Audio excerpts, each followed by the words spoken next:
The reason is there's too much of borrowing, so you have to borrow in order to produce, and that borrowing is causing small and marginal farmers to be dependent on giving back interest and loan.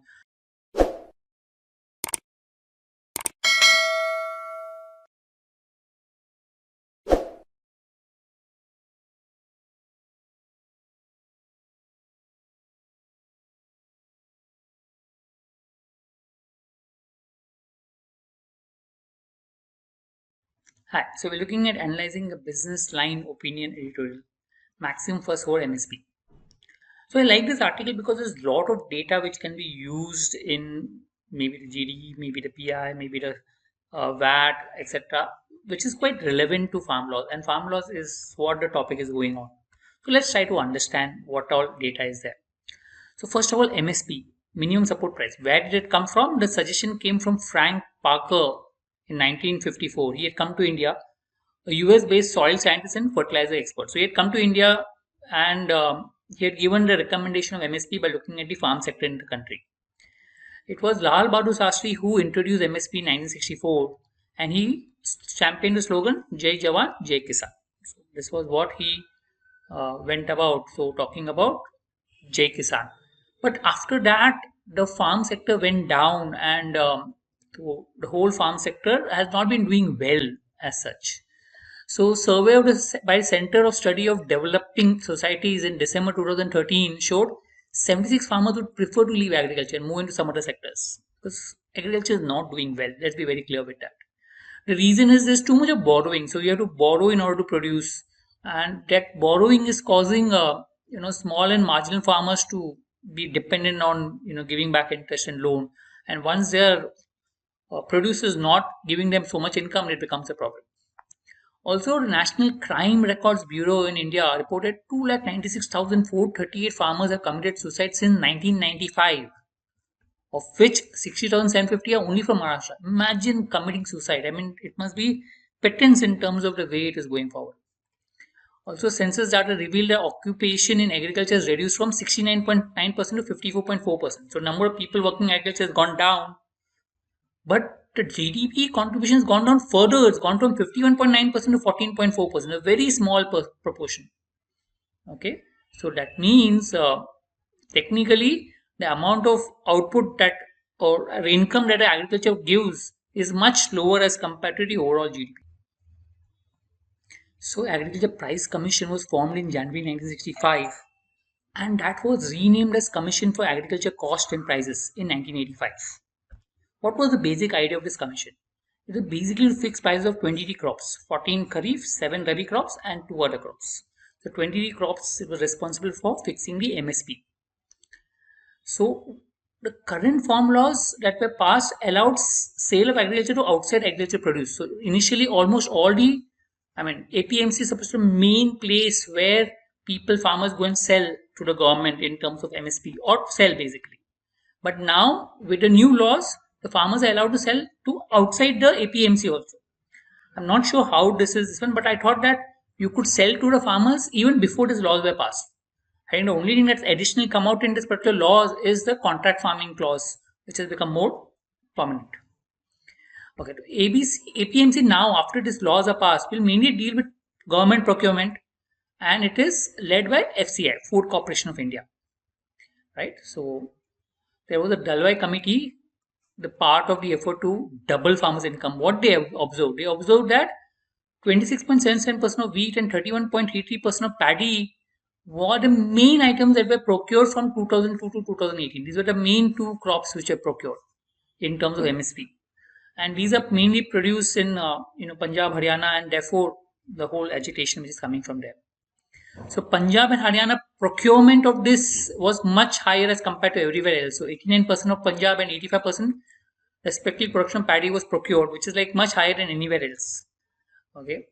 In West Bengal and UP, Uttar Pradesh, it was comparatively less, 7.3%, 3.6% respectively.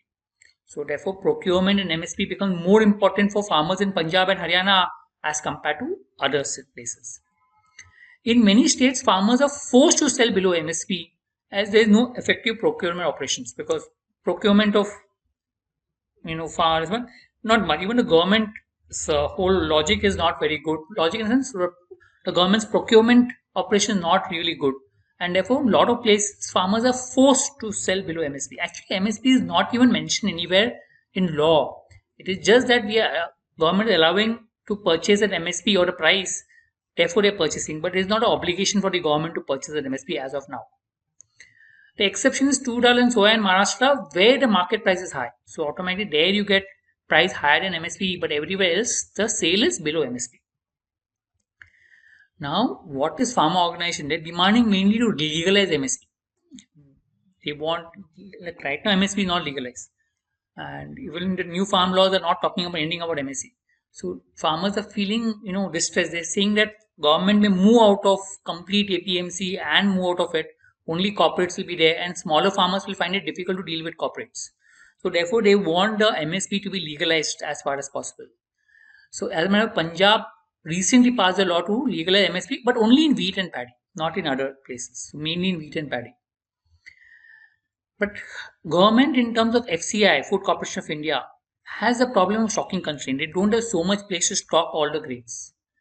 Plus, the financial state of the center and state are really bad. So they can't procure farmers' goods at MSP, all the goods that is there. As a matter of fact, the government procurement MSP only supports 6% of total farmer population, not more than that. So only 6% of farmer population sell at MSP. So it's a very small proportion. So that means so most of the sales are still going outside the MSP. And so yes, it will be very difficult for the government also to come up and say that we will buy at MSP. Doesn't look like, because government nor does it have the fund, nor does it have the whole infrastructure, anything to buy at MSP. So this deadlock is going to remain, and that's the problem. So it's unlikely that the government is going to accept what the farmers are saying. So there are two things out here. So one is farmers feel insecure because they feel MSP is going off and they feel corporates are giving the benefit. Uh, okay, because of the new laws. So they feel these laws are somewhere against them in terms of lot of factors. Whereas if you look at the government's perspective, it is like they can't buy the goods, so they are allowing the private sector to buy. The private sector were anyway allowed to buy earlier. I think that whole uh, point that the private sector is allowed to buy doesn't hold true, because it was allowed to buy earlier also, because Pepsi and all have already have contract farming laws. But these laws, they make contract farming more legalized and better. That's all. That's what it is there. But the only problem with these laws is that there are less avenues for farmers to fight against the government or to fight against the corporates, because the law is somewhere favoring the corporates. That's where the farmers are feeling a little agitated, because they have got the copies of the farm laws and they see that a lot of clauses which are there inside this are sort of favoring the corporates. So they are opposing it. The reason main chunk of people who are opposing it are from Punjab and Haryana, because they are the ones who are relying on MSP, whereas the other places the MSP procurement is not so strong. Okay, so that's the reason there is a lot of agitation, because farmers from Punjab, Haryana, and surrounding places, they feel the pinch of this whole procurement. They feel that tomorrow MSP goes. That's what they think, that it will go off with corporates coming into picture. There is high chance that corporates will demand. The corporates will look at profitability, and when they look at profitability, they will look at buying at the best prices possible, which benefits them. So they think that chance that there will be a shift towards corporates.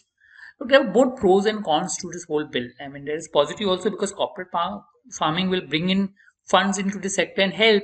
But yes, it also will try to, based how the laws are, it pushes the whole thing into the corporate's favor. So both positive and negative. Somewhere the government has to come and pacify the farmers and try to bring the law in a much better way, which is there. I mean, trying to bring into in a better, trying to consult, try to. I mean, here what is happening? The consultation and talking to farmers is happening after the laws are passed. The consultation should have happened before the laws are passed. They should have passed on the information and then passed the law. That would have been much better on that aspect. So yes, what is important in this article is a lot of data given to you. So look at this data, use this data, and try to put it in wherever possible manner. Link for the article. Thank you.